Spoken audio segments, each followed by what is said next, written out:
For if you choose to save your life, you will lose it. And if you lose your life for my sake and for the sake of the gospel, you will save it. Good morning, everyone. My name is Lisa. I'm a Verbum Dei missionary from the Philippines, but I am now in Chicago. And welcome to our chapel here. Really grateful to Jesus and his pedagogy and how he forms us as his disciples.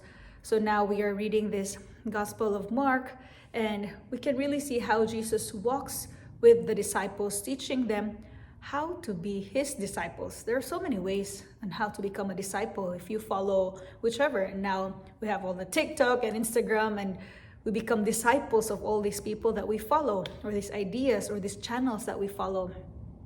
And I think it's beautiful that we also reflect on our identity as Jesus' disciples. What does it mean to be a disciple, to be a follower of Jesus? And here, Jesus puts us an example, Peter, and how interesting that Peter didn't always get it right. So here in the Gospel of Mark chapter 8, we saw Peter when Jesus asked them, "Who do you say that I am?" And he got it right. He got it inspired. He got inspired by the Holy Spirit, and he was able to profess, "You are the Messiah." But when Jesus started to say what a Messiah is going to be, that he will be persecuted, he will be tortured, he will die, and then eventually rise again, like he didn't like it. He didn't like the idea of suffering. Then he started to bring Jesus apart and then tell him, like, that will not be happen to you, Rabbi. And then Jesus said, "Oh, away from you, Satan. No, you are not thinking as God thinks."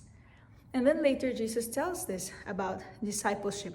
If you wish to follow me, if a disciple wants to follow me, they must deny themselves, take up their cross, and follow me.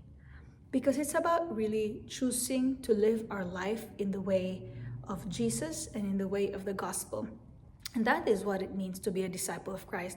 And it's true, sometimes we get it right and sometimes we get it wrong. But I think the key is we just keep walking with Jesus closely by his side, always listening to his word. And like when again we miss the hit, we miss the point again, it's like, "Oh Jesus, let's try again." And hopefully our discipleship, that is a lifelong journey, will always be like this, staying with Jesus no matter what, trusting that it is him who calls us and chooses us to be his disciples for the world of today.